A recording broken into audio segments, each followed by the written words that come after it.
اعوذ باللہ من الشیطان الرجیم بسم اللہ الرحمن الرحیم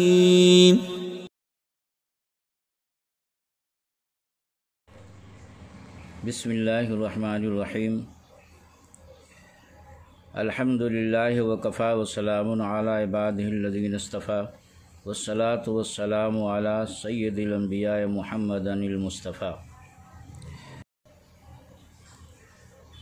آج کے سبق میں آپ حضرات کو حدیث شریف کی مشہور و معروف کتاب مشکوٰۃ شریف کے بارے میں بتایا جائے گا۔ مشکوٰۃ شریف کے مقاصد کو شروع کرنے سے پہلے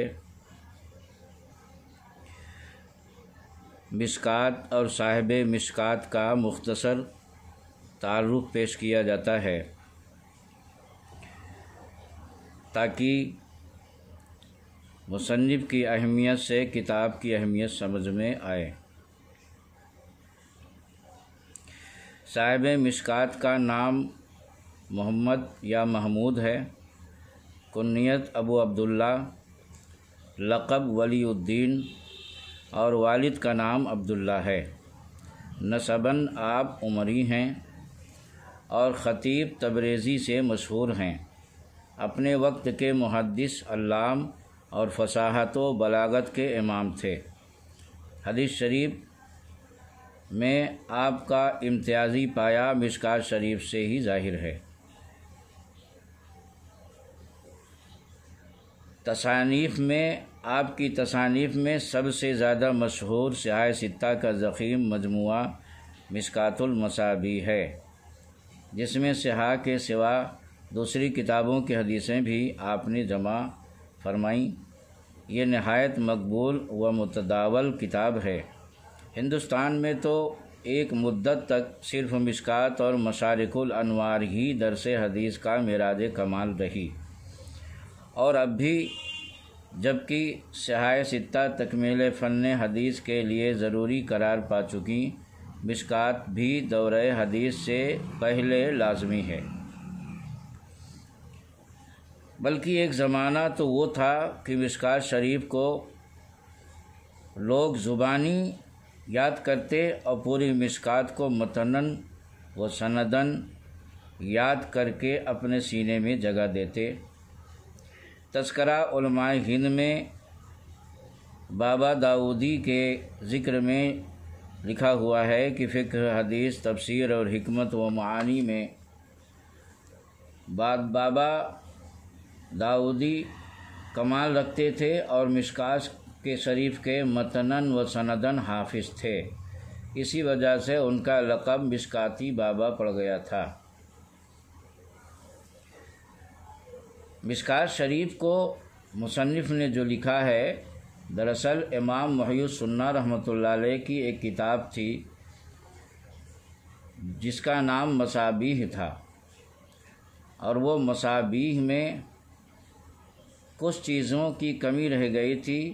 انہی کمی کا ازالہ کرنے کے لیے صاحب مشکوٰۃ نے مشکوٰۃ شریف کو لکھا، اور طرز تالیف آپ کا یہ تھا کہ مصابیح میں صرف احادیث مذکور تھیں، راوی کا نام، مخرج حدیث، صحت و ضعف اور حسن وغیرہ کا تذکرہ نہ تھا۔ صاحب مشکوٰۃ نے جملہ امور بیان کیے اور یہ بھی بتا دیا کہ وہ حدیث کس کتاب کی ہے۔ چنانچہ 13 صحاح حدیث کا خصوصی ذکر ہے۔ صحاح ستہ نیز امام مالک کی موطا امام مالک، امام شافعی کی کتاب الام، امام احمد کی مسند امام احمد، دارمی، دارقطنی، بیہقی اور ابو الحسن رزین ابن معاویہ کی رزین شریف، ان تمام کتابوں سے حدیث کو اخذ کیا اور ان کا حوالہ دیا۔ پھر صرف صاحب مصابیح کے لکھنے پر اعتماد نہیں کیا، بلکہ اصول کی ان تمام کتابوں میں روایات کا اختلاف مقابلہ کر کے نقل کیا ہے، اور جہاں جہاں صاحب مصابیح نے احادیث کو غریب یا ضعیف یا منکر قرار دیا ہے، موصوف نے ان کا سبب بھی ظاہر کر دیا ہے۔ حضرت علامہ ملا علی قاری رحمۃ اللہ علیہ نے مرکات شرح مشکات میں ذکر کیا ہے کہ مصنف کے ہاتھ کا لکھا ہوا مشکات شریف کا قلمی نسخہ 955 ہجری تک باقی تھا، اس کے بعد ضائع ہو گیا۔ صاحب مصابیح نے ہر باب کے تحت 2 فصلیں قائم کی ہیں۔ فصل اول میں صحیحین کے حدیث لاتے ہیں جن کو صحاح کے نام سے تعبیر کیا ہے، اور فصل ثانی میں ابو داؤد، ترمذی، نسائی وغیرہ کی احادیث لائے ہیں جن کو حسان کے نام سے یاد کیا ہے۔ صاحب مشکات نے اکثر و بیشتر ہر باب میں تیسری فصل کا اضافہ کیا ہے، جس میں صحاح ستہ کے علاوہ دیگر کتب حدیث کی احادیث لائے ہیں۔ نیز مرفوع احادیث کے علاوہ صحابہ اور تابعین کے اقوال و افعال بھی جو باب کے مناسب تھے جمع فرما دیا۔ حضرت علامہ شاہ عبد العزیز محدث دہلوی رحمۃ اللہ علیہ بستان المحدثین میں بیان فرماتے ہیں کہ مصابیح کی احادیث 4484 ہیں۔ ابن ملک نے بھی یہی تعداد بیان کی ہے، اس پر صاحب مشکات نے 1511 کا اضافہ کیا ہے۔ تو مشکات کی کل احادیث یعنی مشکات شریف میں اب اس وقت مصابیح اور مشکات کے اضافے کے ساتھ جو احادیث کا مشکات شریف میں پورا مجموعہ ہے وہ 5995 احادیث ہیں۔ تو یہ مشکات شریف کے تعلق سے میں نے آپ حضرات کے سامنے کچھ بیان کیا۔ صاحب مشکات کا سال وفات یعنی آپ کا انتقال کس سن میں ہوا، تحقیق کے باوجود کئی کتابیں دیکھی گئیں مگر کہیں پر صاحب مشکات کا سال وفات نہیں ملا، اور البتہ یہ یقین ہے کہ 737 ہجری کے بعد وفات ہوئی ہے، اس لیے کہ بروز جمعہ ماہ رمضان 737 میں تو اس تالیف سے آپ نے فراغت پائی ہے، جیسا کہ صاحب مشکات نے آخر کتاب میں تصریح کی ہے۔ تو ظاہر سی بات ہے کہ جب 737 ہجری ہی میں مشکات سے فراغت پائی ہے تو یہ طے ہے کہ 737 ہجری تک آپ باحیات تھے، اس کے بعد ہی آپ کا وصال ہوا۔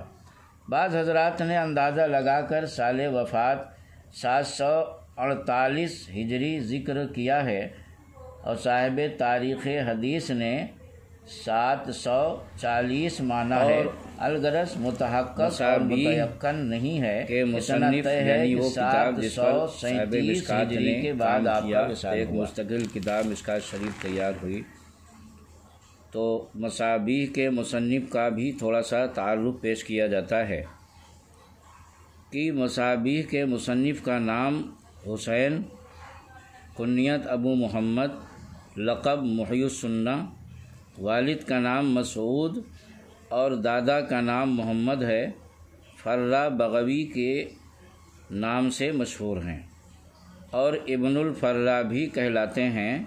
آپ کا سن پیدائش 435 ہجری ہے، یعنی آپ 435 ہجری میں پیدا ہوئے۔ آپ اپنے زمانہ کے مشہور محدث و مفسر اور بلند پایہ قراء میں سے ہیں۔ فقہ میں قاضی حسین ابن محمد کے شاگرد ہیں اور صاحب تعلیقہ اور اجل شوافع میں سے ہیں، اور حدیث میں ابو الحسن عبد الرحمن ابن محمد داؤدی کے شاگرد ہیں جو زمرہ محدثین میں داخل اور شامل ہیں۔ ابو عمر عبداللہ الواحد الملیحی، ابو الفضل زیاد ابن محمد حنفی، ابو بکر یعقوب ابن احمد سیرفی، ابو الحسن علی ابن یوسف جوینی، احمد ابن ابو نصر، حسان ابن محمد، ابو بکر محمد ابن حیثم، ابو الحسن محمد ابن محمد اور دیگر محدثین سے بھی آپ نے کافی استفادہ کیا۔ آپ سے ابو منصور محمد ابن اسعد الطاری، ابو الفتوح محمد ابن محمد الطائی وغیرہ نے استفادہ کیا۔ آپ نہایت متقی، پرہیزگار اور متورع تھے۔ تمام عمر تصنیف و تالیف اور حدیث و فقہ کے درس میں مشغول رہے۔ ہمیشہ باوضو درس دیتے اور زہد و قناعت میں زندگی گزارتے تھے۔ افطار کے وقت خشک روٹی کے ٹکڑے پانی میں تر کر کے کھاتے تھے۔ جب لوگوں نے اصرار کے ساتھ کہا کہ خشک روٹی کھانے سے دماغ میں خشکی پیدا ہو جائے گی، اور آپ چونکہ تصنیف و تالیف، درس و تدریس یعنی دماغی کام کرتے ہیں، تو یہ آپ کے لیے مضر نہ ہو جائے، تو آپ نے بطور سالن کے روغن زیتون استعمال کرنے لگے تھے۔